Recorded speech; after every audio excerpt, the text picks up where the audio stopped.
And we're back once again, only on it's Last Call. Last Call to the Alcohol, only on the lastcallpodcast.com. And joining me here on location, once again, we love having him on the show because, well, after this past weekend's fights, he was rip roaring ready to start dropping some F bombs, going after judges, the UFC, even some fighters and referees. There's a lot of things to talk about here, and this man has his fingers and all on the pulses and tells what's going on. I give you from Tapology and the MMA Oddsbreaker podcast. I give you MMA expert insider extraordinaire.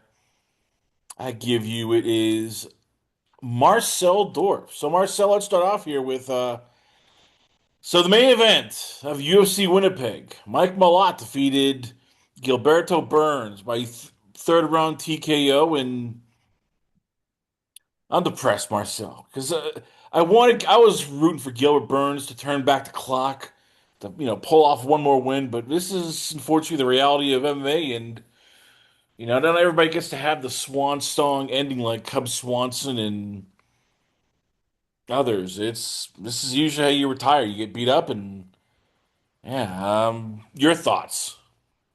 Yeah, I mean, first of all, thanks for having me as always, Chris.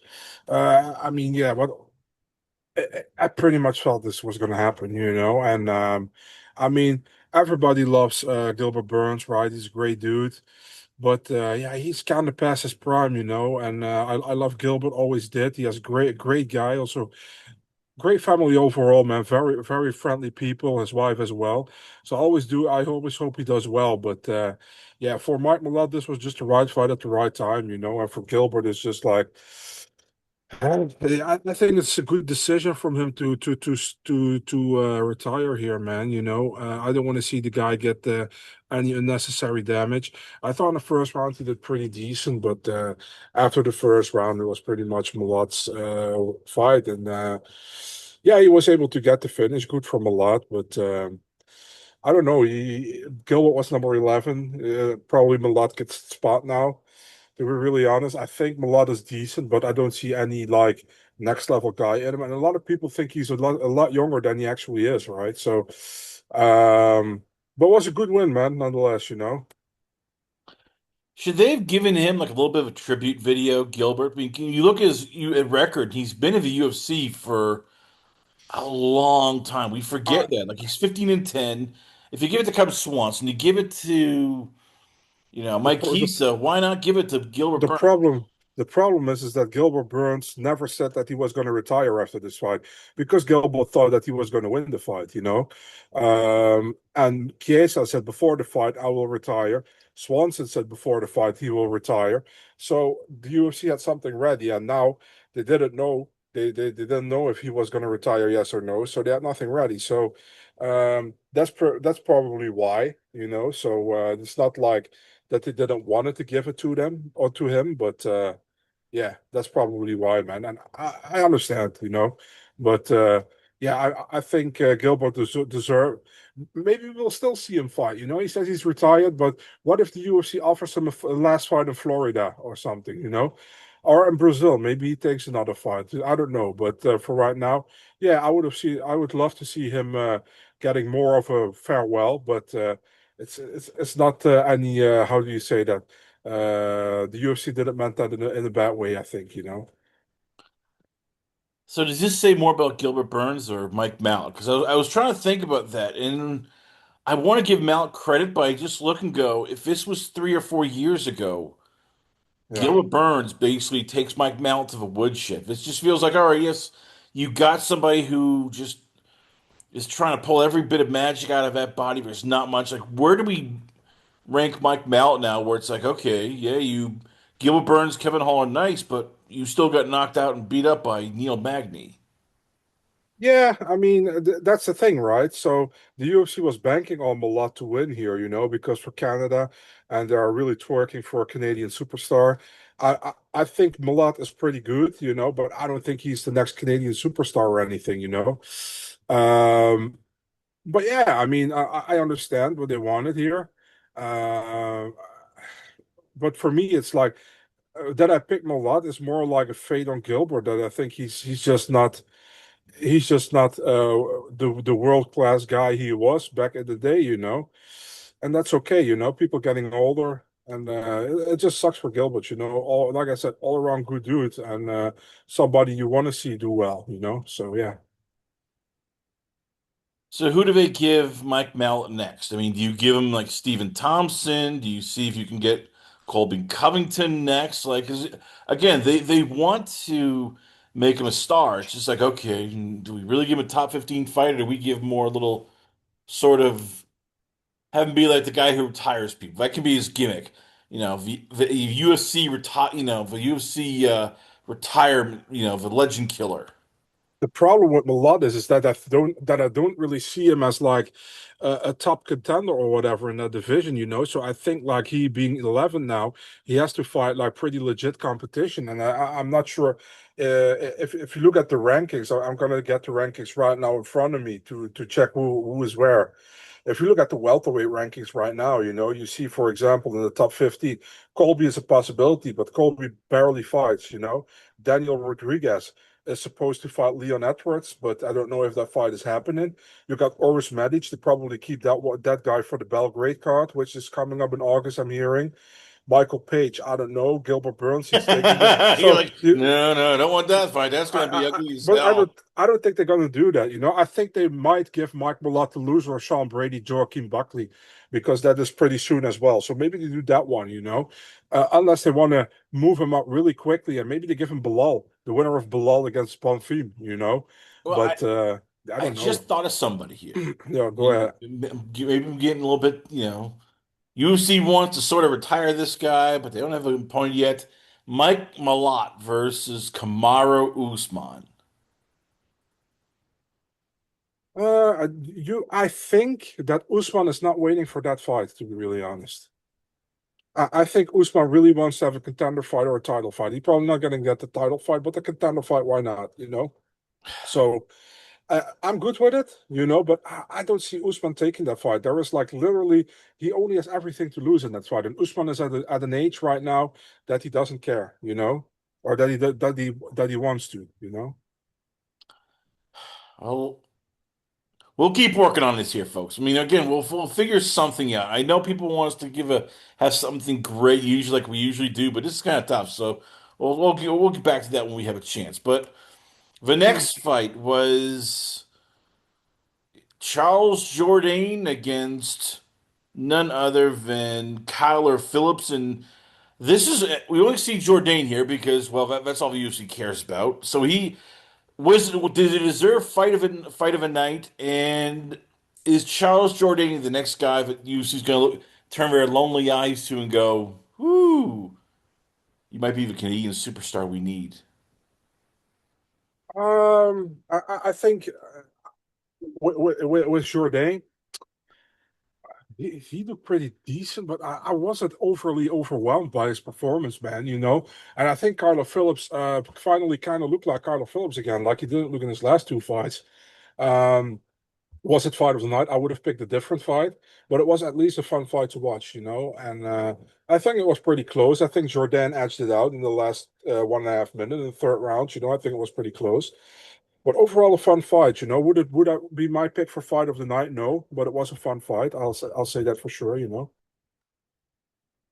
He's rocking a three-fight win streak now. In all three fights, he's gotten bonus money, whether it was Victor Henry, Davey Grant, now Kyler Phillips.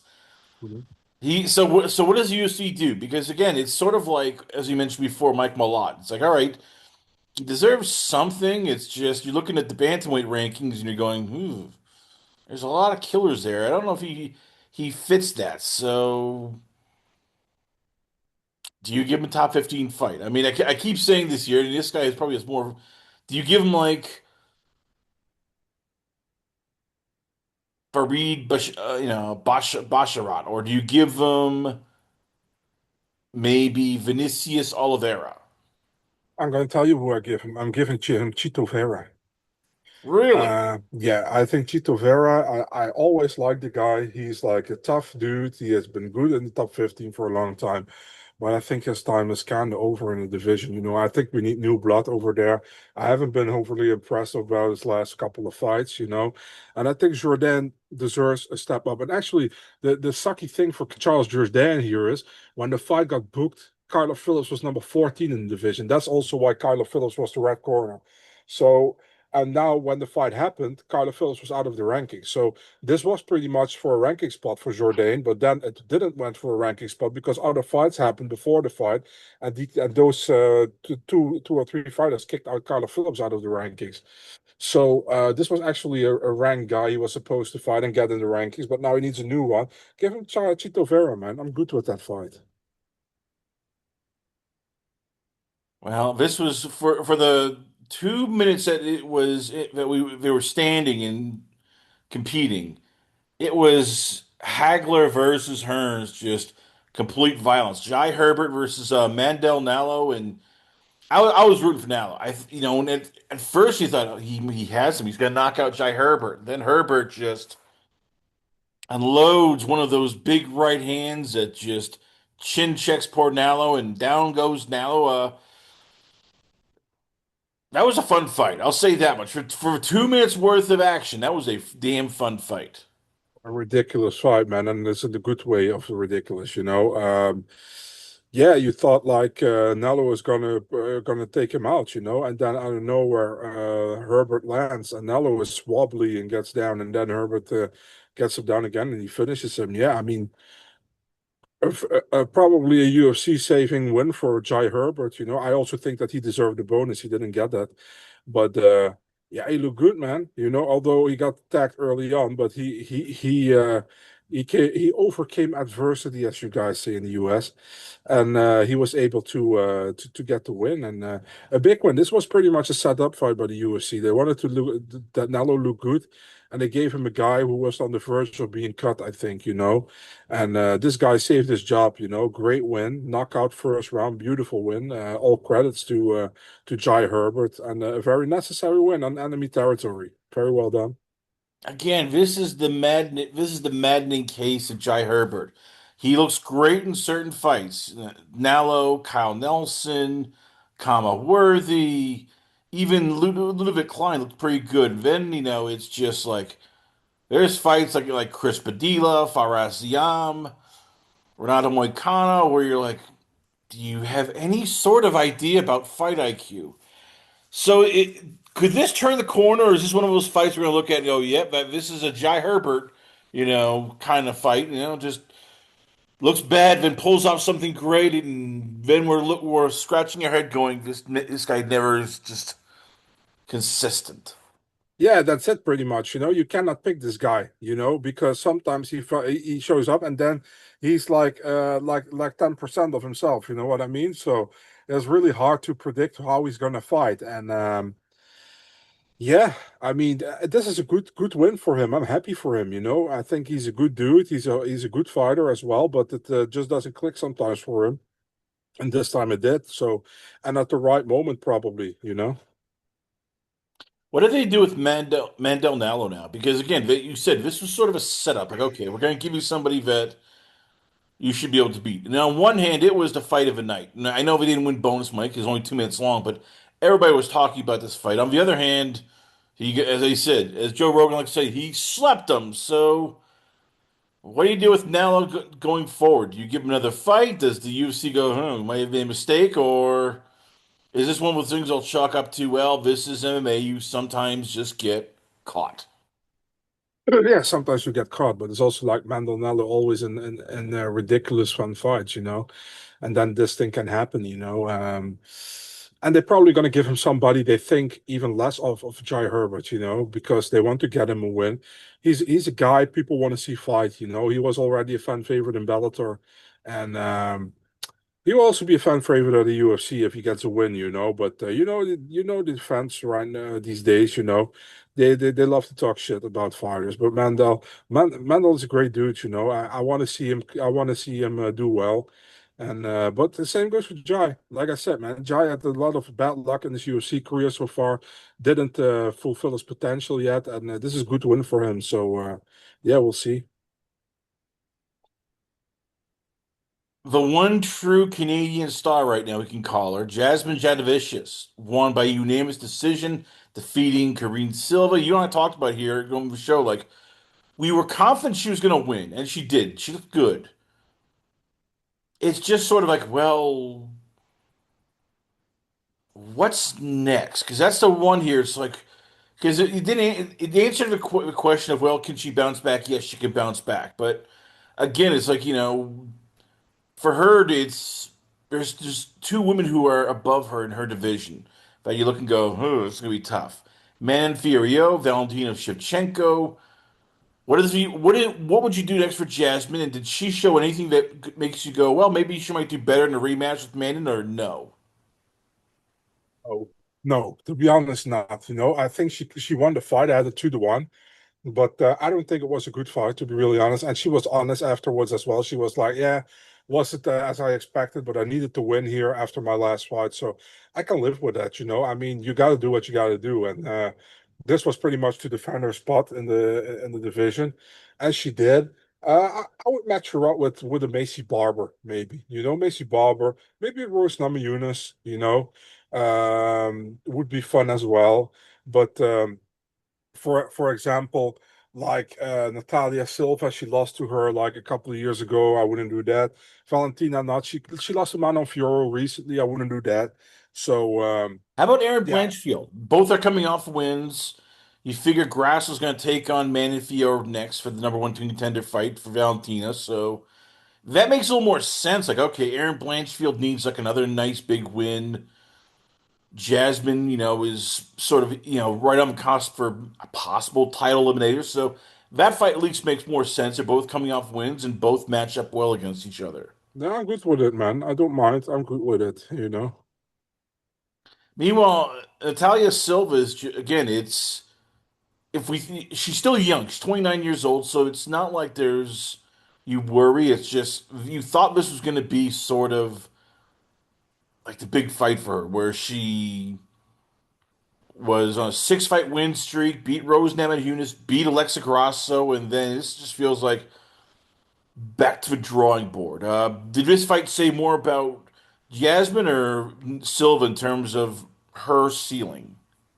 Yeah, I don't think it was great. By the way, different Silva, man. We're talking about this is Carini, not Natalia. Sorry, Carini, my Uh, apologies here. Yeah. Um, Now for Carini did well in the beginning when she was fighting like less competition, but since she's fighting better competition, she struggles, against the better girls. And Jasmine was just like physically stronger as well over 3 rounds. So yeah, for Carini, it's probably she has to defend her spot next, probably in the division. In her next fight, she got like well a chance to get back into the mix. But she lost to just Jasmine. It happens. It was much closer than unexpected before the fight. So, in my opinion, actually, Carini did better than I expected than Jasmine did. But Jasmine got the win, and she rightfully got the win. So all good. Um, yeah, overall, not an amazing fight, but a clear win for Jasmine. Happy for her that she won in front of her home country. I hate to say this. Is there anybody then? I mean, it seems like Valentina Shevchenko, then Manon Fiorito, then sort of everybody else. I mean, is this division basically just on lockdown until Valentina decides to retire? Yeah, I disagree with that, man. I think Natalia Silva is the clear number one contender. I know a lot of people are off on her because of that Rose Namajunas fight, which was close. A lot of people think that Rose won that fight. I think it was close, could have done either way. It wasn't a great fight. I give you that for sure. But I think she's the clear number one contender. So Do you I, favor I her would over Valentina? Like when I look at uh, Jasmine and look at now Natalia Silva, look at even Manon Fiorito, it's just like, all right, well, you're just a level below Valentina still. the thing is with Valentina, the thing is like you can pretty much see after 5 minutes if she's gonna win or not. With Valentina, she really was like it was too easy for her at a sort of moment in that division. And she had to refine herself, I think. So she will definitely be a favorite over Natalia Silva, I'm sure. Also over Fiora in a rematch or whatever against Blanchfield, she will be a favorite. But all these girls have a chance against her. Don't forget that Manon Fiorot was close. That fight was close. I think Shevchenko won. but the fight was close, you know. And I still want to see her fight Blanchfield. Also, still want to see her fight Natalia Silva. So yeah, let's go, you know. And a fight which we were wondering if it was going to be a good on the card. We're still not sure. Gage Young defeated Thiago Moses by split decision. I mean, some people are getting, I know I saw online are excited because hey, Gage Young's good. It's still though like okay, well, 2-1 of the UFC. I mean, I'm still wondering why this fight was on the main card. It involved a Brazilian, an American, and neither guy it seems like had any real ties to this card. Yeah, I think everybody was wondering, to be really honest, man. It was a decent fight, I think, you know. But yeah, I was also wondering why this was on the main card. Yeah, I think Moises started really well, you know, had a couple of good back takes. The grappling was good. But Moises faded during the fight, you know, and Gage Young came back, was better on the feet, damaged Moises a couple of times, kind of played around with Moises, which I don't think was that smart because he could have gotten an extra 25K if he finished him, and it was a possibility he didn't. But still a good win for Gage Young, you know. He was favored going into the fight. I thought that was a little bit weird because I thought Moises had the experience over him, you know. But the bookmakers were right, you know. Gage Young had the longer breath, had the better cardio. So good win for him, you know. Good win for him, and it's his biggest win of his career so far. So yeah, happy for Gage Young. For Moises, kind of sucks, you know. He was always like kind of the guy who was like just bottom top 15 or just outside of the top 15, pretty much almost a gatekeeper. But right now, if you lose to Gage Young, and it's not me talking shit about Gage Young, but Gage Young is not top 15 yet, you know. So Moises is also not close to that top 15 spot in my opinion. But yeah, I mean, good win for Gage Young. A real good win to be really honest. Yeah. It is. It's just again we talked about that earlier with Jai Herbert. You know, Thiago Moises is another guy you're looking going, why can't he put together? I mean, okay, like he's 8-8, and there's wins you look and go, holy crap, that was pretty damn impressive. Like Hmm. choking out, Nilkazio Costa. That looks even better as Costa's getting better and better. Beating your Alex Hernandez by unanimous decision. Beating King Green. And then losing to guys like Joe Alvarez, strikes in the first round. Unanimous decision loss to Ludovic Klein, losing to Jared Gordon by knockout in the first round. There's fights that he looks great, fights that then you're like, what the hell's going on? Like, again, is this one of those fighters you look and go, why can't he just be consistent? Yeah, actually, it's crazy because he's not that old yet, you know. But he kind of look like he's on the way out, pretty much, you know. But yeah, I have no idea to be honest. But yeah, I was kind of surprised with how Moises looked. It was one of my on the car was one of the guys had pretty confident that he was going to win here, and he didn't. And yeah, all credits goes to Gage Young, obviously, you know. Well, let's talk about the knockout of the night. That was Mauricio Barbosa defeating Dennis Bozusha by first round stoppage. A picture perfect left hook just basically sent Dennis into the dream zone. I mean, if you want a UFC debut that gets people talking, this is a UFC debut that got people talking. Yeah, Damn. yeah, dude, he starched him with a nasty punch. Uh, the odds before already showed you that Barbosa was a pretty big favorite going into this fight. Was one of the better guys coming off the contender series, I think, and he showed up.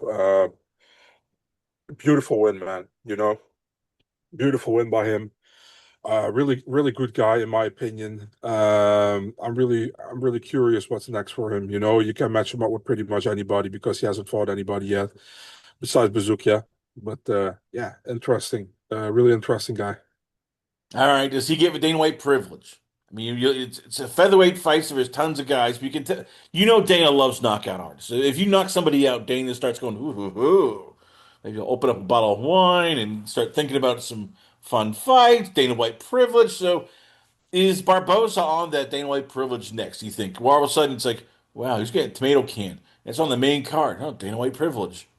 Ah man, you never know. Maybe you know, you never know. But I'm not sure if he is yet. Probably if he wins again with a crazy win, a crazy knockout or whatever, he probably is. You know how Dana is.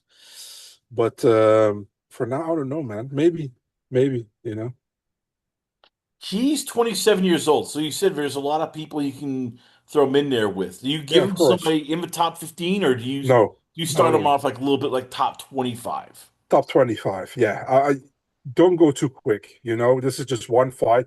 He pretty much fought a guy, Dennis Buzukja, who was like 1-2 in the UFC or 1-3.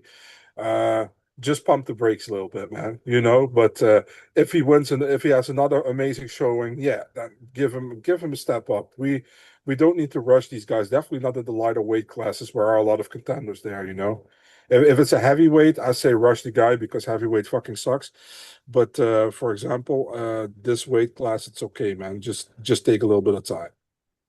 Well, let's recap the rest of the undercard fights. You mentioned heavyweight. We had a heavyweight fight that I know you were happy about. Gokhan Sarakam knocking out Tanner Bosa at 4:43 of round two with straight right hand to the ground and pound. And yes, I know he calls Turkey that he's from, but Marcel, you claimed him as Dutch. So tell us I, about this here, because I know you were happy, like, yes, a heavyweight looks in shape. He's knocking MFers out here. This is what I want. he's actually Belgian, man. He's Belgian, but it's like our how do you say that? It's our neighbor country. And he has trained in the Netherlands before often. So yeah, we know him over here. Um, yeah, good debut, man. He was kind of guessing at a certain moment, but he was able to knock out Tanner Boser. It sucks for Boser, man. I was really happy for the guy that he went back to the UFC, but yeah, got that knockout loss now. But for Saricham, it's a great win. It's a really great win. First fight in the UFC, getting a knockout win. Yeah, and it's good for the heavyweight division. I need some new blood because, like I said, the division sucks overall. So we need some new guys who can who can do something. And we got now like Gokhan Sarikam. We got Josh Hockett, who did good last time, and we got Gable Stevenson also making his debut in International Fight Week. So, yeah, let's hope the heavyweight division is starting to get built up again. I'm gonna throw this out there. Mick Parkin versus Gokhan Sarakam. Is that something that you want to do next? Because you're going, ooh, all right, hey, this is two standard bang guys, and that means the Belgian gets into the knockout. Can you re-say the Yes, Mick the Parkin versus Gokhan Sarakam. Is that a fight you would make next? um? It would be interesting to me personally, but I don't think the UFC wants to do that. But I would be interested in it for sure. Why not? I'm not really a big on Mick Parkin at all. But yeah, why not? Put it on a European card. I'll be all good with it. All right, we'll go to your backup plan then. Marcin Tybura versus Gokhan Sarakam. Yeah, why not? I'm also cool with that. It's also good. Listen, you can match him up with anybody in the top 15 who has recently had a loss. Why not? You know? All right, I'm just spitballing here because I know that you want to, you love your Belgians and your Dutch because they're really countrymen. They train there. So I'm just trying to look out for your guys. On the rest of the undercard vote, Robert Valentin defeated Julian LeBlanc by rear naked choke in the first round, 222. Valentin's another guy that you look and go, he could make some. Maybe this is a bounce back. Maybe after losing his first three UFC fights, is this a sign of something that could turn around, or does this say more about Julian LeBlanc, who, as you mentioned with Mando Nalla, they were hoping for a gimme, a layup, and yeah, this layup didn't happen. Yeah, I knew this was going to happen, man, to be honest. That Valentin was going to win. I picked Valentin last week. A lot of people were surprised I picked him, but I was totally not sold on Julien Leblanc. I think he was decent on the regional scene, and in French Canadian, but I never was really sold on him. And Valentin, I thought if you look at Valentin's fight in the UFC, he fought a heavy grappler in Loader. He fought a heavy grappler in Finney. and he fought ridiculous against Ateba Gauthier, and he knows he fought ridiculous against him. So I was not now if he's focused, he can't beat this guy, you know. And I thought he was going to beat him by TKO in the first round, but he actually beat him by submission, which was kind of surprising to me. But yeah, good win for Robert Valentino. I also tweeted out I was very happy to see him win.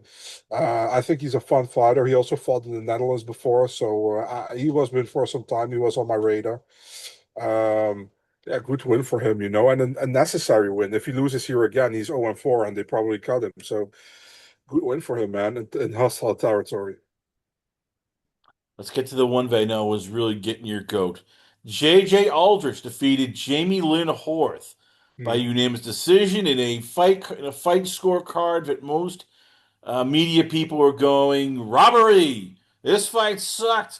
Who paid off who? Like even you were not happy with the scorecard. I mean, a lot of people had Jamie Lynn winning, and somehow an American beat a Canadian in Canada. Yeah, so I thought Jamie Lynn Hort won at least two of the three rounds. I listen, JJ Aldrich, if I have to say anything about her, one of the nicest people I came across in MMA, you know, really nice girl she is, you know, and I wish her all the best. I don't think she won this fight, man, to be really honest, but I was happy for her. She got the fight, but I think Howard kind of got robbed in this fight. You know, I think she clearly won two out of three rounds. A lot of people saying like the commentary was really biased, but I tend not to listen to the commentary, you know. So I scored a 2-1 for Jamie Lynn. Yeah, it sucks for her, you know. It was a chance for her to get in the top 15 against the number 14 girl in the division. And yeah, she lost. When the scorecards were read, was unanimous. I thought Hort won. Well, yeah, she lost. So it's not a fight I care too much about, you know, but it always sucks when somebody loses who probably doesn't deserve to lose, you know. So yeah. In bantamweight action, we had Melissa Croden defeating the Iron Lady herself, Daria Nakova. Man, bantamweight is bad. And look, shout out to Croden, who a Canadian ripped her own government, which Dana was sitting there in the back, just like, yes, that's my girl. But other than that, this fight, it just shows that this bantamweight division, man, it's not good. No, you're right. I think so too. Um, Cronin tried to finish at the end. You know, she was already winning. By the way, many illegal fence grabs by Daria Selesnyakova, and Paul Felder was so mad about it. I always enjoy Paul Felder when he's mad. He always mad when somebody misses weight or when somebody makes an illegal move. He's like, the referee should take a point here. The referee should check this out. This is unacceptable. I always have to laugh, man. Paul Felder is great. I love the guy, you know. He's one of my favorite commentators in the booth all the time. And he's a real dude, you know. So I really like the guy. I always like Paul Felder.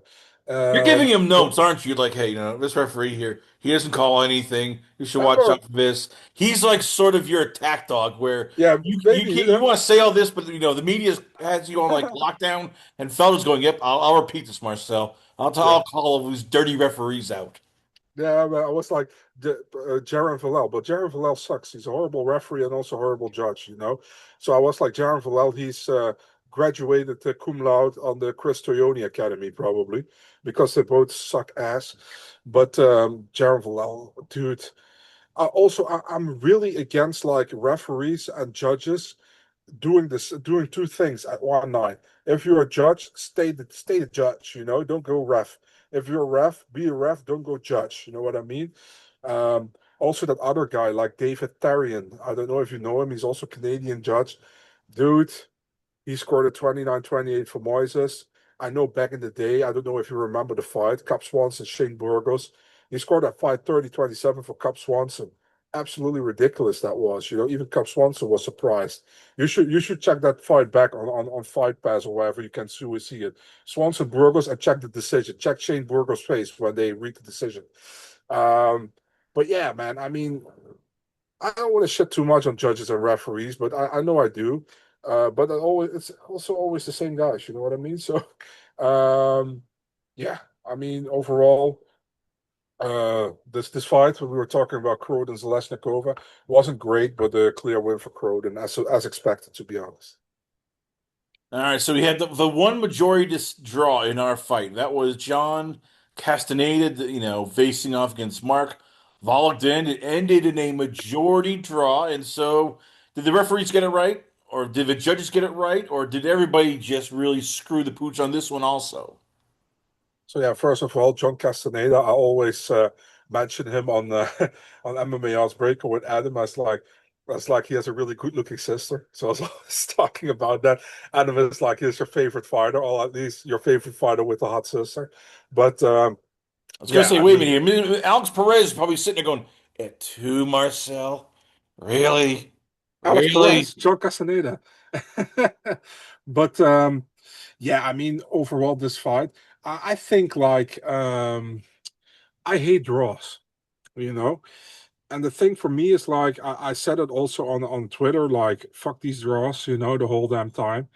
And people were like, normally you guys complain about not the referees not taking a point, and now you're going to complain about the draws. I mean, this can be resolved pretty easily. You can put in the contract like after 3 rounds, if there's no winner, we go to a sudden victory round. You know what I mean? I think that would be perfect because people don't know when there is a draw, there is no win bonus for either guy, because nobody won. So the UFC keeps that in their pocket. I think that Castaneda won the fight, to be really honest. But yeah, that IPO or that low blow that cost him to those two low blows sucks for him. It was a fun fight. It was also for me a contender for fight of the night, to be honest. This actually should be fight of the night, in my opinion. But they probably didn't got it because that fight was changed into a catch weight right before the weigh-ins.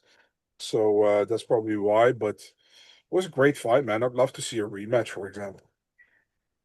Finally, in the final prelim undercard fight, we had John Giannis defeating Jamie Siraj by knockout TKO elbows from top position. Afterwards, Giannis apologized to the crowd.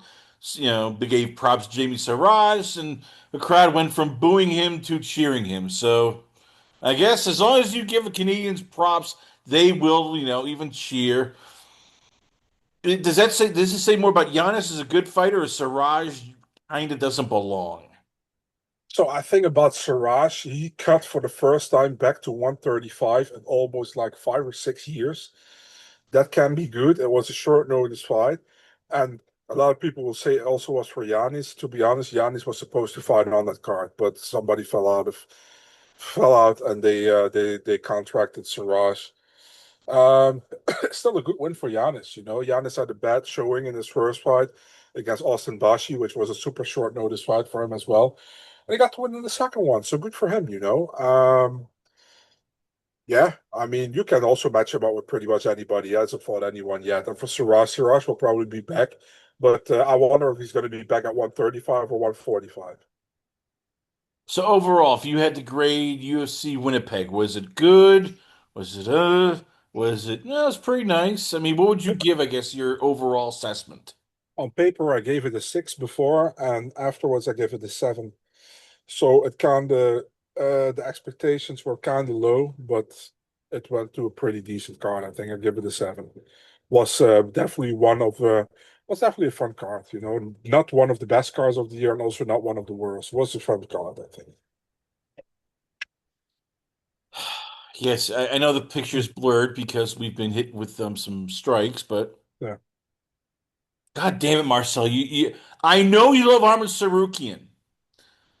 Again, he's in the friggin' news for trouble. It's like this guy can't stop doing stupid stuff.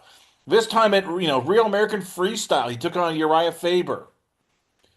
Goes for a Mhm. takedown, has a single leg, drives him not just off the mat, not just out of bounds, but out over the tables onto the concrete floor. God damn it! I swear, I think he wants the UFC to fire him. That's the only thing I can think of. Otherwise, he's just a complete friggin' idiot.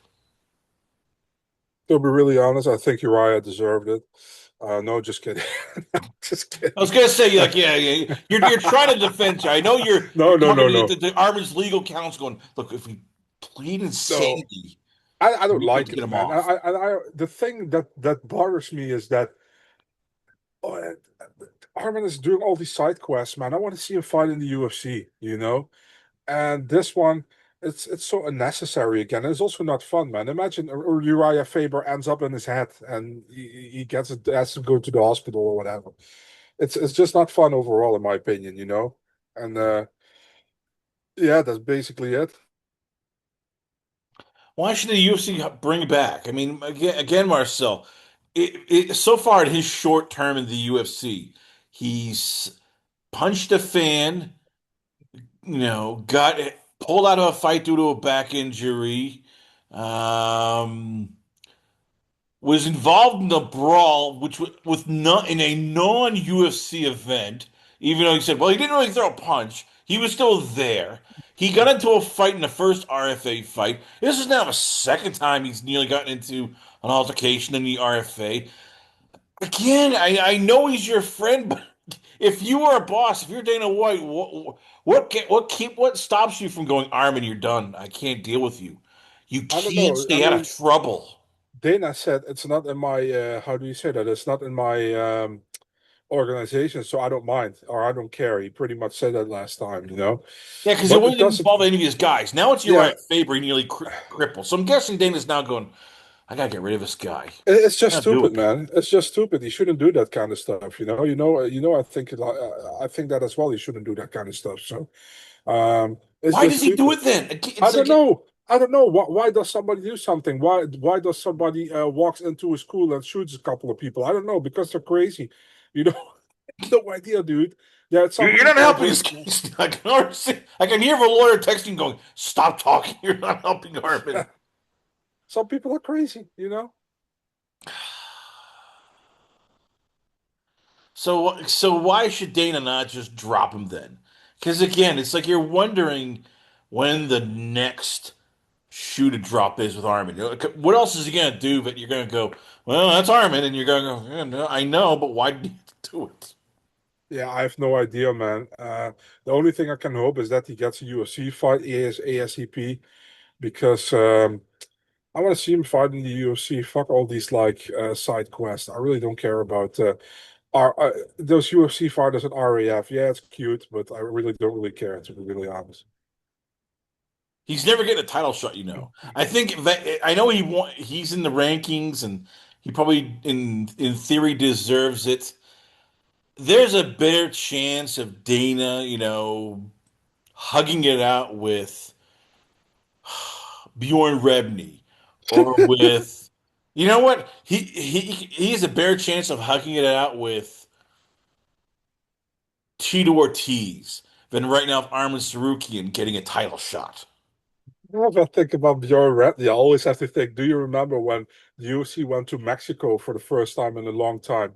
And then they had the tweets under like, and then you had like a Bjorn Ratney tweet, Viva Mexico, and the tweet was like fucking 8 years old. I don't know why that tweet came on the broadcast. That was so funny. Yeah, I don't know, man. But the thing is like with Arman should try to behave, man. Behave a little bit, you know. And I don't know why he doesn't do that. I really have no idea, you know. I have no idea. I have no answer for you, man, to be really honest on this one. Speaking of no answer, I have no answer for this. Jan Blachowicz is out of UFC Mhm. 328. That's right. In more news of why can't we have nice things? Well, this is why. He suffered a meniscus tear in the Yeah. last week of real training. So now Bogdan Guskov has no fight. We have now no UFC contender in the top 10 outside of Paulo Costa, who's coming off a win. So again, who's you making an interim fight now for the UFC light heavyweight title? Because Herrera's left. He's now going off to heavyweight. Olberg's having ACL surgery. I know that Dana would rather get whipped by 1,000 leather belts than have Magomed Ankalaev as the number one contender. So, all right, what's next? What are we doing here, Marcel? Good question. I still think that you should make maybe like, no idea, dude. I think they offered the fight to Iwo Baraneski. I think that fight probably not going to happen, apparently. But I don't know, man. It's too much of a thing going on, you know. And the UFC pulls favorites all the time. Don't be surprised if they come up with an interim title fight between Paulo Costa and Khalil Rountree or something, you know. Well, I was thinking about something better, Well, go something you ahead. might like. So I was thinking about this here. We do a What? rematch Yeah, go. between What was Khalil it? Rountree Jr. and Yuri Prochka. Make that for the interim UFC light heavyweight championship. You'll get your wish because I know you always love it when Khalil Rountree gets beat up. I don't know what he did. Like, did he poop on your deck? Was it true and he stole one of your Instagram model girlfriends? I know you're gonna tell me, but you can at least give me a hint. And then Yuri, who you love, can get maybe a chance at redemption. Maybe this time, if Khalil gets injured, he won't go samurai honor code. Determines I should Listen, not just listen. sweep the knee. I will actually try, I'll actually just stay and bang with them. I like Yuri, but he doesn't deserve a next title shot, in my opinion, you know. I Holy like him a crap. lot. Yeah, he doesn't deserve it, you know, and for the simple reason he said, like, I was a samurai, I didn't want to hurt him anymore. Bro, after you saw he hurt his leg, he kept kicked him 2 or 3 more times. So let's not act like you didn't want to hurt him anymore. You just got a little bit cocky and you walked into a fist, you know, and you got knocked out. It happens, you know, but that's not pull the old trick like I had mercy or something. I don't buy that, to be really honest, you know. I like Yuri a lot. I wanted him to be a champion in the Ulberg fight, but Ulberg rightly got the win. Is out now for a moment. I think you should do Ankalaev against Yuri. I would have no problem with it. And that will be not for a belt because UFC hates Ankalaev. Um, but also Ankalaev Khalil would be good for me. Ankalaev Costa, I wouldn't mind. Um, yeah, whatever, man. I mean, we'll see. It's difficult to predict what they're gonna do. You feel for Jan Blachowicz because this is sort of like it's just something, he's had this before, back when he was fighting Gods of War 3 weeks before, he was training 3 weeks later in Mexico, tears his ACL, and you're like, oh, all right, it's the sign of things to come. And then again, it's in the UFC, he's had injuries before, and you're like, he had to withdraw due to an injury before his take on Alexander Rakic. Then, he's supposed to get another rematch with Alexander Rakic, withdrew to the shoulder injury. I mean, again, it seems like just injuries keep biting this guy here, and you feel because when he's on, he's one of the few guys in the UFC light heavyweight division you look and go, he could probably hang with Alex Pereira. He's one of the few guys who has got knocked out by Alex Pereira. Yeah, I mean, bro, it's so difficult to predict what's gonna happen next. I can't say what I want to see, you know, but the UFC is not going to do that, you know, because they're a bunch of bitches sometimes, you know. No, you But could say you want Roundtree versus Yuri Prochka. So that no, Roundtree gets knocked out, and you can then start dancing, going, yes, Roundtree, you I suck. want Go I to the want Phantom Zone. I want Ankalaev against whoever. Now, That's what I you're want. saying that just to piss off Dana, but deep down, your hatred of Khalil is greater than Dana getting, No, but what do you think? I hate people. All people think I hate Khalil. The only thing is, like, I don't like that he gets so many opportunities from the UFC. In my opinion, that he doesn't deserve. You know, they making him somebody like some killer. I think he's a decent fighter, but they're acting like he's like the second coming. You know what I mean? So, but he's just a decent fighter in my opinion. So. That's why I'm always like that's why I'm not that sold on Roundtree. You know what I mean? But it's not that I hate him. A lot of people think I'm hating him. I don't hate yeah, him at because all, you know. I talk with Adam Martin all the time. We've narrowed it down to he either stole your girlfriend, pooped on your front deck, maybe hit your Well, car and didn't tell you, or I if don't know. you That that, basically you guys were going for the same beer, and he swiped it and said, "I'm not sorry. Screw you."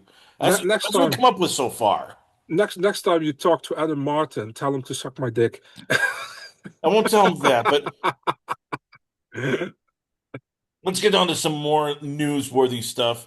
That's right. We got another fight card in the Apex. Yay. Good fight. Aljamain Sterling versus Yusuf Zalal. So before we get to the card, let's talk about the main event. Who has more to lose in this fight, and who do you like in the main event? Yeah, obviously Sterling has more to lose in this fight. He's the more established guy. They're both kind of close in the rankings to each other, but I mean Sterling already got a loss on his record to Evloev last time. So he definitely has more to lose than Zalal has. Zalal is kind of a new kid on the block here, although he's not new, but he's newer. You know what I mean? So yeah, I I mean, Zalal has more to lose in this fight, or Sterling has more to lose in this fight, but Zalal can do, or Sterling can do well. I think. I think he's a great grappler, and Zalal's more all around, in my opinion, has also some good grappling. So it's an interesting fight.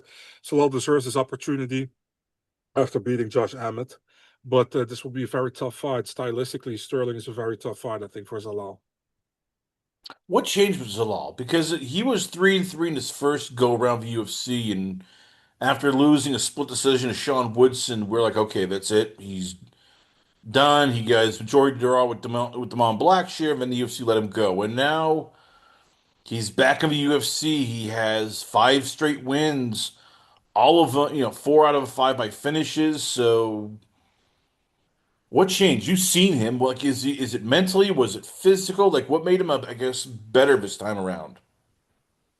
I mean, people getting older, more experience, I think he needed that probably, and guy's a good fighter, and is a finisher as well. Yeah, it's interesting how he's going to do against Sterling, and I keep saying by the way, so I'm sorry.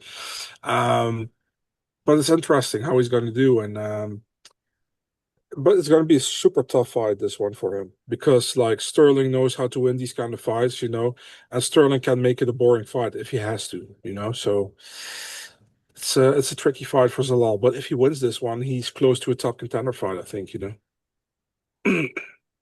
Rest of the card is there's some good fights. There's some fights that we were like, okay, why are they here? So let's go. Let's break down first the main card. Co-main event. It's going to be Norma Dumont versus Jocelyn Edwards. Edwards is somebody that if she lands hands on you, you're going to sleep. We mentioned before, bantamweight being what it is. It's a thin division. Could this be? I know that right now on paper, Dumont's probably the favorite. But if Edwards wins, is she in line for a title eliminator? She's close if she wins for sure, but Norma knows how to win these fights. She can also make it boring if necessary, And Edwards is a kind of fighter who is finishing a lot as of lately, Norma knows that as well. It's a short notice for Jocelyn Edwards as well. Was supposed to be Norma Dumont against Yana Santos. It's a more difficult fight, to be really honest, I think, for Dumont here because Edwards has that knockout power and the finishing power. But I think Dumont is able to get through the fire early on and probably get a win and a decision win. There's probably going to be close as always, but I think Norma is able to defend her spot, and I think if Norma wins as well, I think Norma deserves to fight for a title if she wins. The thing is, like, Kayla's still out, and if Kayla comes back, she fights Amanda Nunes. So yeah. I don't know what's going to happen. Maybe she needs to take another fight, and she's on a pretty good streak right now. But she has to keep fighting under her, which sucks for Dumont. But yeah, let's see how she does in this one. In what I will call the fourth time's a charm, we got Rafa Garcia versus Alexander Hernandez. Rafa's a guy that, he wins 2 fights. They put him up against somebody very good, whether it's Drakkar Klose, Grant Dawson, Nasrat Hopkostin, then he sort of loses. Is this the fight where he finally turns around, where he beats a guy that we look and go, okay, this is a bit of an upset. Alex Hernandez is a guy who's also coming off 4-fight win streak. Same kind of thing. He's lost fights where he should win, but he wins fights sometimes are tougher. Like who breaks first, Garcia or Hernandez? Yeah, I think Garcia Garcia looked good in his last fight, but if you have to ask me who I'm going to pick here, I'm picking Hernandez. I think he's way more all around, and I think Hernandez when he came in the UFC, I kind of felt like he had a fluky win over Beneil Dariush, you know. And after that, you saw that he wasn't as good as a lot of people thought he was. But I feel like he got better the last couple of years, you know. And he does pretty well. Got some good wins lately. Garcia, I still don't know what I have to think about Garcia. I think he's pretty decent, but I'm not still not convinced about him. That's why I was my initial pick in this fight was Hernandez. I'm still going with my initial pick with Hernandez. I think we'll go to a decision probably. It will be a close fight, but I favor Hernandez in this one, to be honest. In a bantamweight scrap, we got Davy Grant. The Dangerous Davy Grant takes on a Adrian Luna, Martin Martinetti, all the way from Colombia, 17-1. This is a big step up for the kid, for the Dana White Contender Series standouts. Like, okay, you're getting a guy in Grant who is one of those guys who separates pretenders from contenders. So I know Grant's a little bit older; he's 40 years old. I'm sort of surprised they made this fight. This is a dangerous fight for the newcomer. Bro, Davy Grant, I fucking love that dude. You know, he always comes to scrap. He's like, he's like, I said it yesterday to Adam, man. He feels to me like the real life fighting Jason Statham. You know, when you see these movies of Jason Statham when he plays like the angry dad or the defending dad, he's kind of like that guy. You know, but then in real life, I love Davy Grant. I know he got the lot. He lost last time against Charles Jourdain. That's not a bad loss, in my opinion, you know, and he's a guy who always can go 50 minutes and never gives up, you know. He's fighting Martinetti. Martinetti looked really fun to watch against Volokdin, and the Dana White Contender Series was a classic, you know. A lot of people will still talk about that fight in 5 years, I think. But if he fights that way against Grant, man, he will get hit by Davy Grant. You know what I mean? So, yeah, I think this is going to be a fun fight as long as it lasts. But I'm going with the veteran, man. I don't care if Davy is 40. I think he can win this fight. I think this fight is almost tailor-made for him, unless his chin is gone and Martinetti can hit him. But overall, give me Davy Grant all the way in this one, man. In another featherweight scrap, we've got Ronnie Baceros takes on Montel Jackson. In another fight where it's like two guys who are trying to find if they belong to that top 10. Jackson coming off I would say, surprising loss to Devison Figueiredo. Barcelos is a guy who quietly has put together a nice four-fight win streak, including wins over Peyton Talbot, Cody Garbrandt, Ricky Simone. So I'm having a tough time picking this one. I want to say, Jackson, but Barcelos has a lot of momentum behind him. The problem with a lot of people are like with this pick is because Montel Jackson's last fight against Davis Figueiredo, he looked horrible in that fight. You know, let's be honest, he looked horrible in that fight. That was not the Montel Jackson we've seen many times in the octagon. And maybe he was sick that day or something was off, but he really didn't look good. Barcelos has put together a nice streak for him, you know, some good wins. He's an older guy in my opinion, but he's still he can still match up with a lot of guys. I think he's fun to watch. Both guy, I think Barcelos should be in the top 15 to be really honest, but for some reason he isn't. I think it will be a close fight unless I think if the Montel Jackson the good Montel Jackson shows up, I think he can put Barcelos out in this fight, you know. But if the Montel Jackson shows up against Davis and Figueiredo, we lose the fight again. But it's up to Montel Jackson. I would, if I have to pick, I'm picking Montel Jackson by finish, but I wouldn't be surprised if Barcelos wins. This is a fun fight, in my opinion. For me, in my opinion, I think if Barcelos can get it to the ground, he can win this fight for sure, you know. But I think Montel Jackson is able to hit him and probably hit him very well, you know. But yeah, we'll see how it goes. It's at least it's one of the better fights of the card, in my opinion. One of the most intriguing fights of the card. Let's just say it that way. We got a heavyweight scrap featuring one of the guys that Marcel is actually disappointed in. That's right, folks. Marcus Buchecha takes on Ryan Spann, and all right, yeah, you or I had high hopes when Buchecha came in first. Like, okay, he's gonna Chris. This guy's a Brazilian Jiu-Jitsu specialist. He's gonna beat up Martin Buday. What happens? It's a stinker of a fight. Martin Buday wins, and Martin Buday gets cut. And I blame you for that. I don't know how you did it, but you did. So they do it the second time. They give him Kennedy Nizuki, in which we think, okay, he's gonna beat Kennedy. Kennedy can't really wrestle. This should be just a layup for him. What happens? Majority draw, which the fight was also kind of. Ugh. So now we're getting the third time against Ryan Spann here. So what's going to happen here?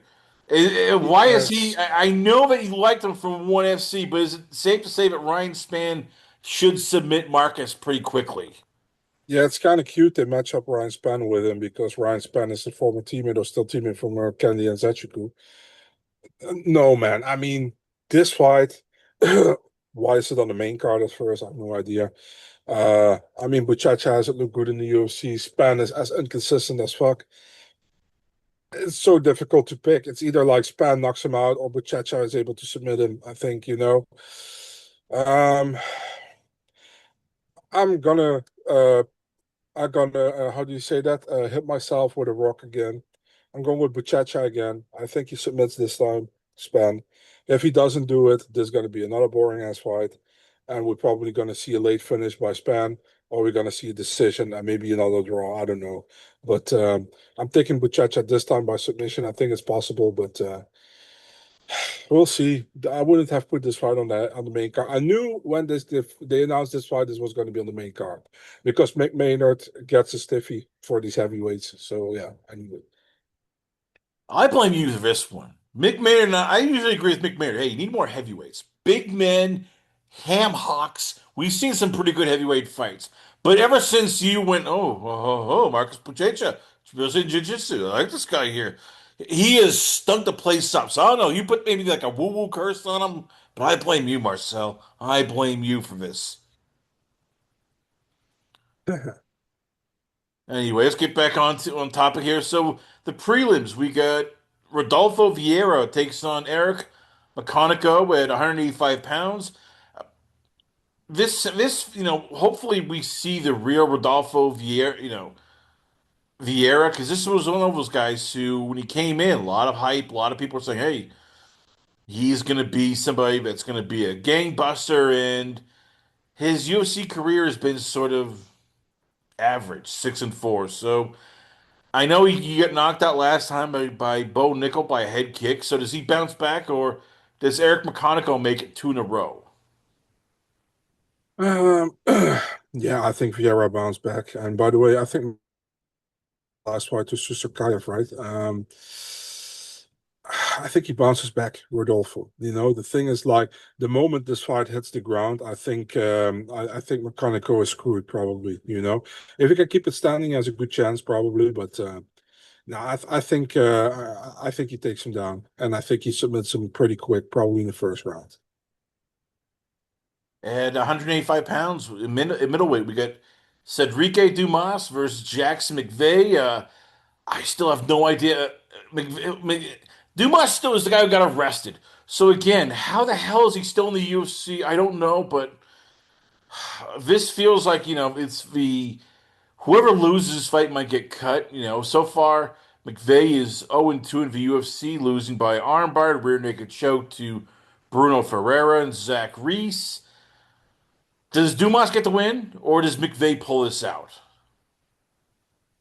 The funny thing is, like, I think he's arrested like 25 times. And I said to in the group chat, I said, like, yeah, but he was just at the wrong place at the wrong time 25 times. And then somebody is like, who don't understand sarcasm is like, dude, are you crazy? You cannot be at the wrong time 25 times. I was like, dude, it's fucking sarcasm. Come on, No, you no, I know? know I know you're using that defense to Arman Tsarukyan. So hey, maybe there's some truth to it. No, no, no, no, no, no, no, no. But this fight, it's like, yeah, it's both guys haven't looked good in the UFC, you know. I'll be quick with this one. I'm picking Jackson McVeigh. I think he wins the fight, and I'm picking him by first round submission. It's such a difficult fight to pick, and not because it's like a high level fight, but yeah, Now you're wondering why both of them are still have a job in the UFC, why it's even on this card. But let's yeah. talk about a good fight here, and that's going to be the hopefully maybe one of the saviors of bantamweight, a submission specialist, the wild one, Michelle Montague. She's back in action. This time she takes on Mayra Buena Silva. We mentioned before after her debut, like, all right, let's give her a big step up. This is kind of it's sort of a big step up. I mean, Myra's been around. She's 5-6-1. She has some wins in the UFC. She also has some losses in the UFC, but is this a step up, or is this, Montague getting the Dana White privilege treatment? I mean, it's a step up after Luana Carolina for sure, but at the same time, I don't rate Mayra Bueno Silva very high. Um, don't think she has looked good since the home fight where she got caught for using something for what was it again? For ADD or something. Um, since then she lost all Adderall, her fight. yes. Yeah, yeah, yeah. Since then she lost all her fights. So I mean, I'm picking Montague here for sure. I think she wins the fight, but I'm also not sold on Montague at all so far. That division is not that great, that 135 division. I'm not sold on Montague, but I'm definitely picking her to win here. But we'll see. What do you want to see from Montague? Because again, I she's just want to see a good finish, or a clear decision win. That's good. But the thing is, like, I don't rate Myra Bueno Silva that high right now. So it's hard for me to say what do I want to see. I just want to see that she gets a clear win. If it's a close win, then I'm like, yeah, maybe she's also not so good. But we'll see. I'm not that interested in this fight at all, to be really honest. well, another women's fight we've got it is Julia Psycho Polastri taking on the very tough Talita Alankar here. I want to, I want to say that, this could be a good fight, that, Polastri could maybe give Alan Carr a run for her money, but you know what? I'm sorry, just, losing to Lupita Godinez, losing to Josephine Knudsen, and then, yes, I know she beat Carolina Kowalczyk, but Carolina, I think, I love her to death, just shouldn't be in the UFC anymore. This feels like Talita's fight to lose. It's a pretty clear cut, this one. Talita is really good on the ground. And Polastri is pretty decent on the feet.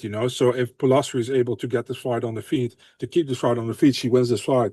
But if Alankar can get her to the ground, Alankar is able maybe to finish her or to win a decision. The thing is with Alankar, she's likely not how do you say that? She's very small for the division. Polastri is not small for the division. She's pretty strong. So I think early on Alencar might have success, but I think Pilastre is stronger in this fight. And also we saw with Alencar that she has cardio problems the longer the fight goes. And with Pilastre, actually, she does better in the later rounds, like against the Lupi fight. I know Lupi had the poopy, but at the same time, Pilastre won that third round against Lupi. So give me Pilastre by decision, probably. I think she wins this fight. Listen, if you ask me who do I want to win this fight, I want to see Alencar do well because I really like her. But I think Pilastre wins this fight pure and only because her striking is better, I think, and she will be able to get it off the ground after a couple of minutes. And I think she's physically stronger, so that's why. We've got at men's flyweight, Cody Durden taking on the pastor himself, Jafel It's Fieldhoven. This 135. 135. Well, Yeah. I'm sorry, they say 125, so my apologies here. But this feels like basically they're hoping the pastor takes care of Durden. That okay, it's like we're giving you somebody that you should be able to beat. Durden's lost his last Six four over straight seven. fights, two of them by finish. Is this number five, and is this the last time we see Cody Durden, or does he turn the clock back? I mean, this was supposed to be Jaffa Filio against Lucas Rocha, right? and the UFC asked Durden if he wanted to step in. Durden said, "I cannot make 125 probably, so that's why it's 135." And he took the fight today. I know some people announced that fight already yesterday or the day before, but he actually took this fight today. The fight got confirmed like a couple of hours ago. Um, so he does the UFC a solid here by taking that fight and saving the fight pretty much. So yeah, we'll see. I Filio opened as a -600 favorite. Filio will likely win as well. It's short notice for Cody this one, and Filio is kind of underrated in my opinion in the division. I like Cody a lot, but I think Filio might win by submission early on. Yeah. By the way, you got to talk to your Tapology guys because they've listed it here. I'm looking at my notes from Tapology. Prelim, 125 pounds, Jafal Filo versus Cody Durden. So you got to talk to your peeps over there, set them straight. The, the, U- Slaps them and turns around. it's Oh, hey, It's the we're watching UFC's here. fault, dude. The UFC put it out as a flyweight fight. It's a bantamweight fight. I'm just So telling you, I'll report what Tapology says. So I you know, get I your know, I peeps over know. there and you lay the law down like you usually do. I expect better from you, Marcel. You're a gentleman scholar. Speaking of, gentlemen here, Francis Marshall takes on Lucas Brennan, in which Bellator never dies. Lucas Brennan, aka Skywalker, is coming over. Yeah. I want to say Vichy should win this fight, but Dennis, sorry, Francis Marshall is. We've seen him, twice in action against Eric Silva and Dennis Berger. If he screws up, he can, take down and submit Brennan. So, who do you like in this fight? And is Skywalker ready for the UFC? He's probably ready, but Marshall is a very tough customer. Marshall has looked good in the UFC. He got that loss against Santos, and I think he won that fight, to be honest. And he got a really close loss to William Gomis in the fight that he also could have won. So the fights he lost in the UFC, he could have won, and he got a lot more wins actually in the UFC. So I think he's 3-3 or he's 4-2. I don't know actually, but he's a pretty decent fighter. His record is worse in the UFC than it should be, maybe.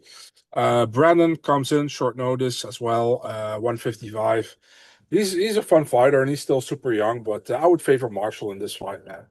But it's a good begin for Lucas Brandon. He was in the UFC. How do you say that? On the UFC side for some time. Took some time for him to get signed, but I'm happy he's in the UFC now. Final fight, we've got it is Max Payne Griffin taking on UFC newcomer Victor Valenzuela. Mhm. I'm rooting for Max. He is a favorite of the show, all around good guy. Is this sort of like for him like a chance to just walk out in style, or is this a fight where you looking going Victor could surprise him? It's actually crazy that Max is he's 40 or 41, right? The guy He's looks like 40 years old. It's like holy yeah. crap. Yeah, he looks like he's in his late 20s, early 30s. Um the thing is like the longer the fight goes, the more I favor Griffin, to be honest. I think Valenzuela has a chance to knock him out early on because he got the power, the raw power. But I think, man, this is a difficult fight to pick. You either pick Valenzuela by finish or Griffin by decision, I think. So I leave that open here. But I think both guys have something. Valenzuela got that loss over that Michael Oliveira guy, that specimen who fought in Dana White Contender Series. Was supposed to make his debut earlier this year, but couldn't take the fight because he was not medically cleared. And now Valenzuela gets into the UFC after fighting in a regional fight. I mean, it's good. I think Valenzuela is a fun fighter. He has knockout power in his hands, but man, Griffin. I'm with you here, man. I hope Griffin does well. I like Griffin. Griffin is one of the nicest guys as well on the roster. I hope he does well, but he has to make sure that he tuck his chin in against Valenzuela, because the guy has knockout power. All right, so give me a rating on the entire card. Is it Um, a good it's fight? Is it like, you can skip this and instead check out maybe hockey or basketball and the United States? Like, what do you make of UFC Fight Night Sterling versus Alal? It's decent, man. It's not great. It's decent. For an Apex card, it's okay, I guess. But it's decent. It's like if you miss this card, it wouldn't hurt you probably. But as an MMA fan, just watch the fucking card, I would say, and enjoy the show. And if you don't enjoy it, then watch next week again in Perth. So it is what it is. We'll see. You know, it looks like a decent card overall. I think there are some fun fights. I think Grant Martinetti is a great fight. I think Garcia Hernandez is interesting. Main event, Jackson against Barcelos is fun. Let's see, Filio Durden can be fun. Marshall Brennan, Griffin Valenzuela, Alan Carr-Polastri. There are some fun fights on this card. So yeah, let's see how it goes. Once again, ladies and gentlemen, always a pleasure having on the show. I give you from Tapology and from MMA Oddsbreaker Podcast. I give you the truth sayer, nugget dropper, and all around trash talker. I give you Marcel Dorff. So, Marcel, once again, where can fans check you out at? Where is the Twitter, the Instagram? There's probably the podcast. Where can fans check out your work? Big Marcel 24 on Twitter and Instagram. So I've already said to Chris, I'm no longer with Eurosport after this month. So somebody has some work, hit me up. And the MMA Outbreaker podcast with Adam Martin every week, preview and recap about UFC fights. Yeah, that's basically it, you know. Thanks for having me as always, Chris. Always fun talking to you. Marcel Dorff, ladies and gentlemen, once again, always on a pleasure to have you on the show. We come back. We got a lot more going on here, only on it's Last Call. Last Call at the Alcohol, only on the Last Call Podcast.com.